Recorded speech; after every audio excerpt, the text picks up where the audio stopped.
Dear students, in this video we are going to discuss about the Indian national movement, the Indian national movement for the freedom struggle. Okay, so of course finally we have attained the freedom on August 15, 1947.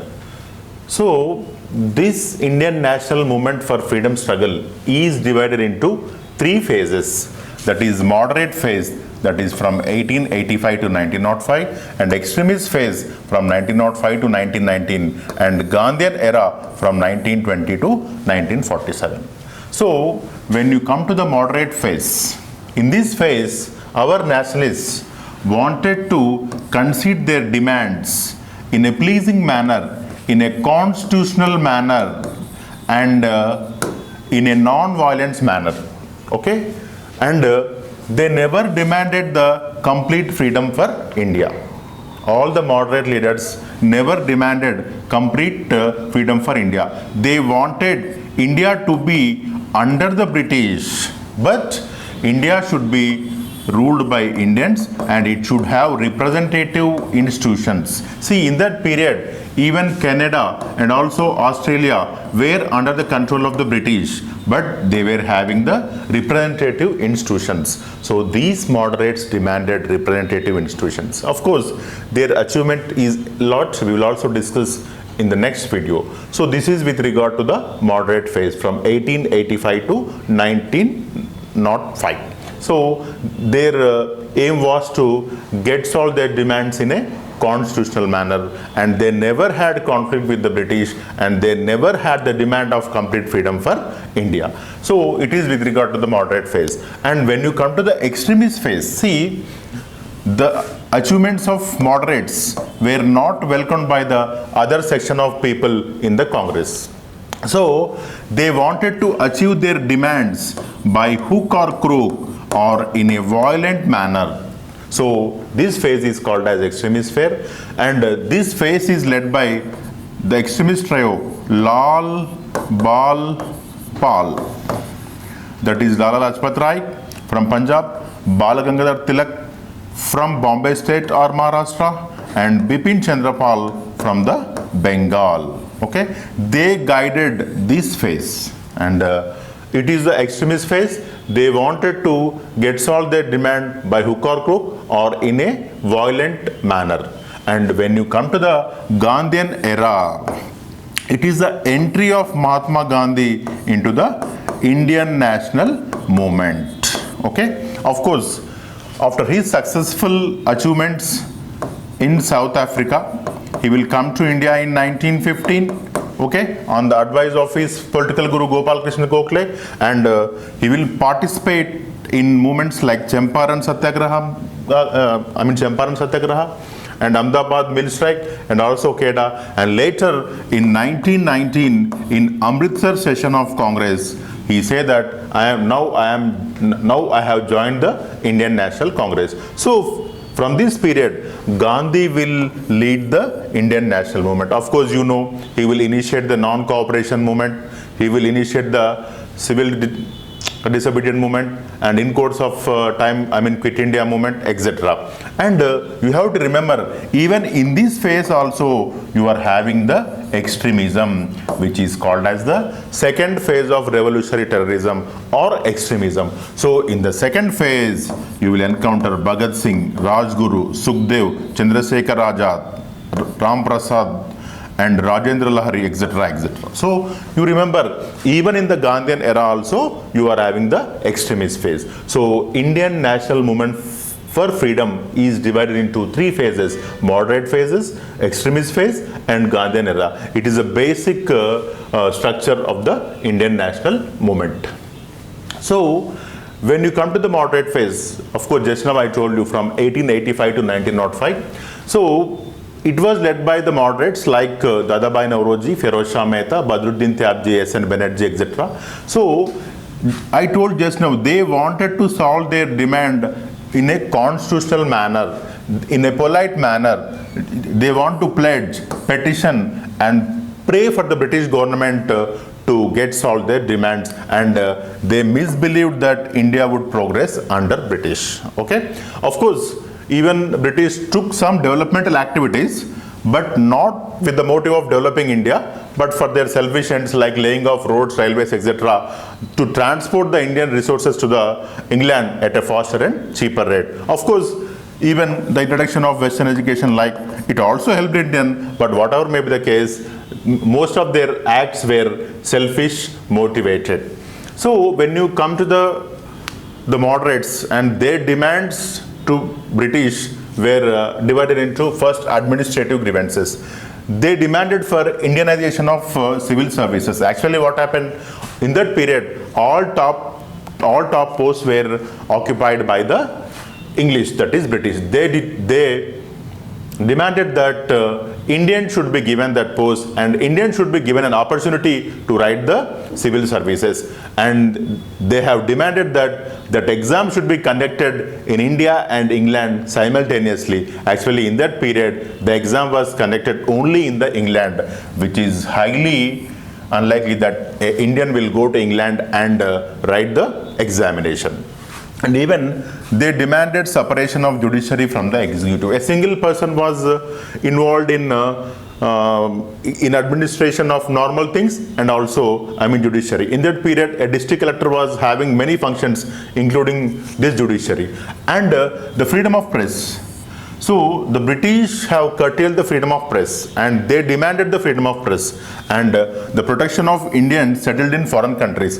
Even in that period, British took Indians to other countries to work in their industries or other plantations, etc. So these people have demanded the security of the Indians who have settled in the foreign countries. It is with regard to the administrative grievances. Even they were not welcomed with the existing judiciary system, and it was slow, and it was not cost effective, and even it was not impartial. Even we have discussed earlier in the case of Ilbert Bill.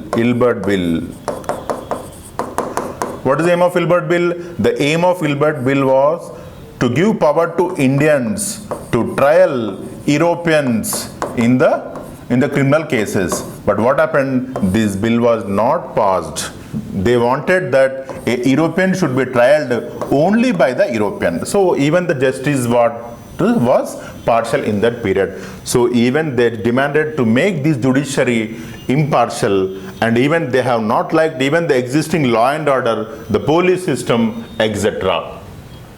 And when you come to the political grievances, okay, so just now I told you, in that period, Canada, Australia was also under the control of the British. But there, they had the representative institutions. What is the meaning of representative institution? An administration run by the representative who are elected by the people, which is nothing but a democratic institutions, and it will be more accountable for the people, and it will always strive for the welfare and betterment of the people. So these people have demanded the representative institutions. In that period, already they were existing in Canada, Australia, and other parts of the world, even though they were under the control of the British. So, and even they demanded the expansion of legislatures. Of course, in course of time, though the size of these legislatures were increased, but they were not elected. The members were not elected directly. These people demanded direct election. So it is with regard to the political grievances. And when you come to the economic grievances, see, one of the gift of British to India is poverty, impoverishment, etc. So we have discussed in the earlier classes, the land revenue policy of British have forced Indian farmers into poverty. Because of dumping of machine-made goods into India, our artisans lost their work. Many people discarded the Indian goods. So our artisans were forced into the impoverishment or poverty. Okay. And because of land revenue policies, either Zamindari system or Jagirdari system or whatever may be the case, the tax burden was huge. The Zamindars looted the farmers like anything. Even in the Raitwari system, though there were no mediators, the government itself charged a tax of more than 50% of the produce. It is how Indian masses were forced into poverty. And even what happened, the revenues of India were spent for unnecessary wars. Like I told you in the earlier classes, take the example of Second Afghan War. It is nowhere useful to the country, but all our money was used for that purpose. So they said that you have to reduce the military expenses, and even the taxation was unfair. One thing, if Indian goods wanted to enter into England, they were levied heavy tax. So this will discourage the Indian goods to enter into the England market. But what happened? England machine-made goods entered into India without any taxes. So these became huge competition for the Indian goods, and so they could not sell. So they wanted to put an end to the unfair taxation. And even in that period, there was tax on salt. So they wanted to remove the tax on the salt.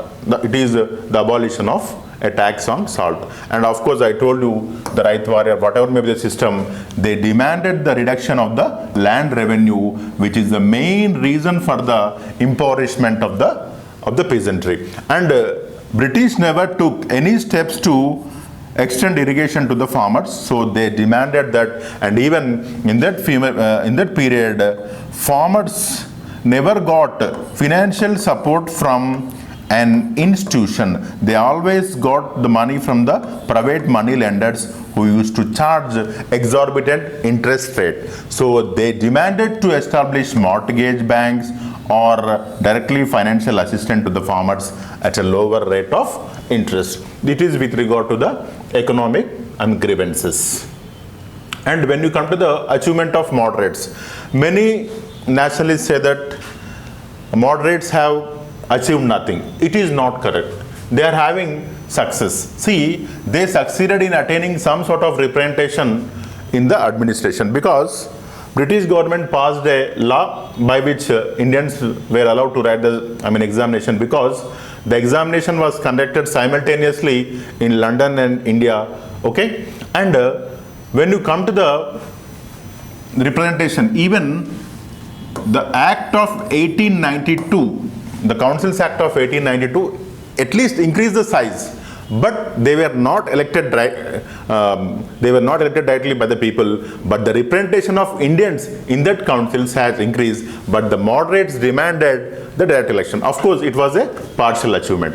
And due to demand of moderates, Welby Commission was appointed by the British to study about the financial appropriations by the British. Means where the land revenue of India was spent and in what manner it was spent, and whether it was spent for the betterment of Indians or whether it was spent for the unnecessary things like Afghan wars, etc. And the important thing is, they created wide awakening among the Indian masses regarding the national consciousness.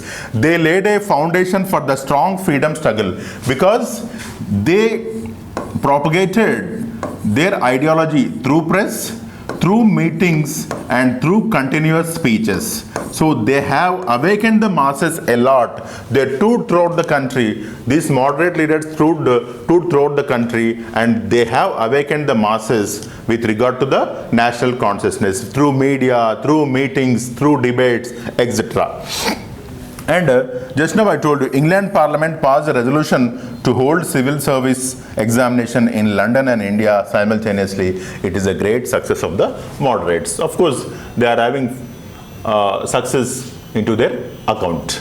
And when you come to the attitude of British towards the Indian National Congress, see, in the initial status, of course, Indian National Congress was established by A.O. Hume, who was a retired civil servant, okay, with the encouragement of the Lord Dufferin. So automatically, in the initial stage, INC was a puppet in the hands of British, that is Lord Dufferin. But what happened in course of time, it has not danced to the rhythm of the British. So automatically they got angry, and these British started a bad propaganda with regard to the INC. So the British extended sympathy in the early stage, but in later stage INC did not become a puppet in the hands of British. So British officials started criticizing and degrading Indian National Congress. And even I said, even they encouraged the people like Syed Syed Ahmad Khan to start a counter organization. So in 1887, the then Governor General of India, when INC was established, the Governor General of India was Lord Dufferin. You have to remember this. And ridiculed it, saying it represented a microscopic minority of people. Because I told you just now, the first session was attended by only 72 members. So he said that only elite were present in this organization, and it was a small organization. In course of time, it has grown like anything, and it is responsible for attaining freedom for the India. So the Hamilton, Secretary of State for India, branded Congress leaders as seditious. What is the meaning of seditious?